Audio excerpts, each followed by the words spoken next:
اخواتي وحبايبي، احلى ناس في الدنيا، عزوة ناس وهلا.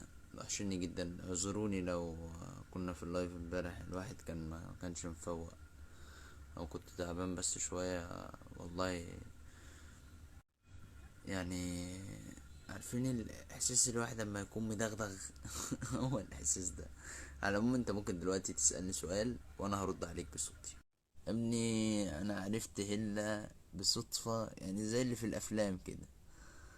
بس هو زي ما بنقول دايما الطيب للطيب والخبيث للخبيث، دايما صاحبك هيبقى شبهك. عندي 22 وماشي في 23 اهو، وفي كلية هندسة سنة تانية. من امتى؟ تقريبا بقالي 5 شهور. بس من قبلها يعني احنا بنحب المسرح والسينما وبنحب الفن عموما، فنانين يعني. طبعا ما حدش هيفهم كلمة خبيني دي غير اللي كان حاضر اللايف امبارح. والحمد لله كل اللي كان في اللايف خرج استخبى من من اللايف من عبد الرحمن. ما بقبلش المعاكسات معلش، لان انا اصلا مرتبط يعني وهي قاعدة جنبي دلوقتي فممكن تتضايق يعني. يا جماعة في إيه؟ ما انا عمال اقول مرتبط، مرتبط والله اهو. مرتبط. وانا منين؟ انا من حتة اسمها الخصوص، كده على قدها يعني، واحنا بنحبكم اكتر. يا جماعة احنا معديين كلمة قرايب دي بكتير جدا. ايه معدينا خالص. احنا اللي ما بينا اكبر بكتير والله، ربنا بس يبعد عنا عنين الناس اللي مش سالكة وخلينا عزوة ان شاء الله. في حاجات كتير جدا جامدة غير المغامرات، في حاجات جامدة جدا. والمغامرات طبعا موجودة، واحلى مغامرات عشان انتوا بتبقوا في ظهرنا ومعانا. نشرتش اللايف لاني ما كنتش فيه باور. كنت تعبان شوية وفتحت اللايف عشان أنا قلت لو جمعنا 1000 صلاة على النبي هنطلع لايف، وجمعنا فطلعت. خبيني. استخبيت يا معلم اهو. يا برنس مصر، بصلي كويس ركز معايا. السؤال ده مش هجاوب عليه ليه؟ لان انا بشجع الكرة الحلوة. ايه ده؟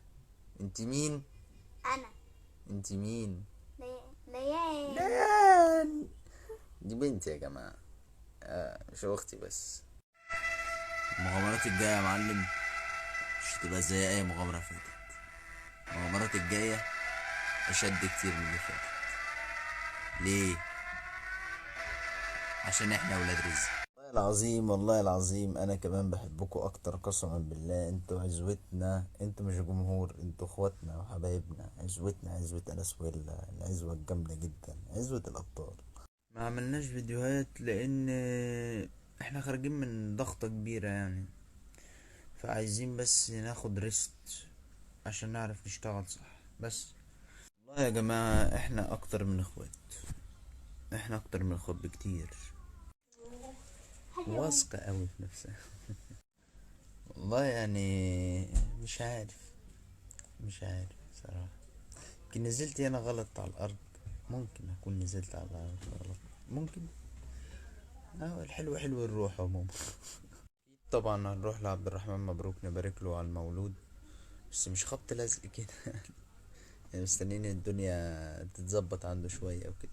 حبيب قلبي يا معلم، احلى عزوة واحلى تحية واحلى سلام من انس وهلة لفلسطين واهل فلسطين كلهم وكل الدول العربية، اخواتنا وحبايبنا اللي بحبك جدا وبحب اشوف استوريات ليك وبحب اسلوبك جدا. متشكر جدا على الكلام الجميل ده، بس احنا لا نقبل المعاكسات. انا مرتبط يا جماعة، لو سمحتوا انا مرتبط. والله العظيم مهما قلت احنا بنحبكوا قد ايه مش هتصدقوا.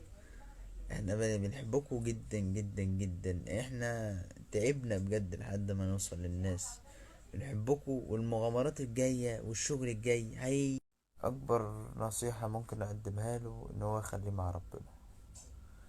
دي اكتر حاجة اضمن له 100% ان هو يخليه مع ربنا بس، وهو يكسب اللي هو عايزه. بسم الله الرحمن الرحيم. الإجابة: سيب الكلية والمذاكرة وانزلي بقت لب أو ترمس. ونعمل كده ليه؟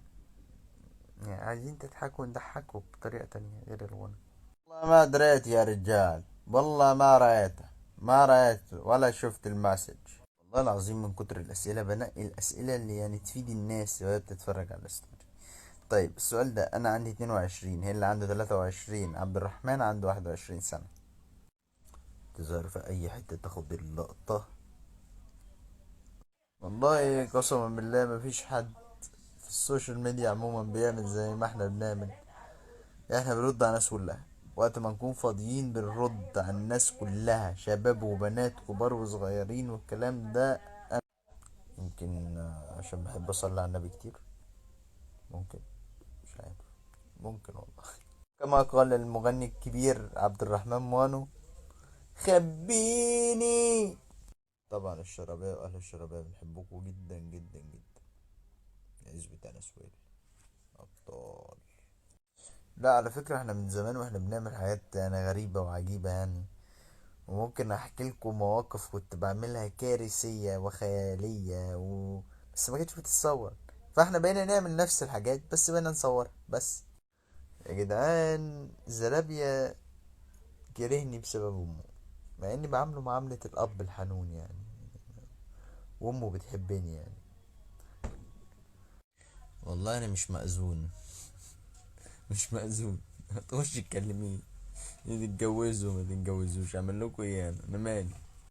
حبيبي الموضوع حقيقي وكل الناس عارفة ان هو حقيقي، انت مصدقني او مكدبني على عيني وعلى راسي، اهم حاجة يكون ما بتنتقدش بشكل سلبي، فهمتني؟